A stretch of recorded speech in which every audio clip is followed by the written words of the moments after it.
gì á?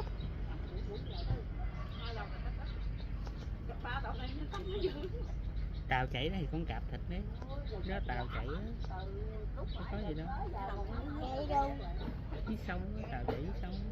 Tàu chạy dưới sông với đó không? Đúng rồi.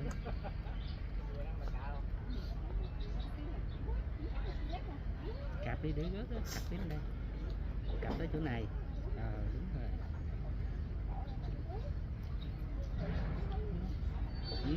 Đúng rồi, cạp xây dựng vậy đó, đúng mà nó rớt mất đó.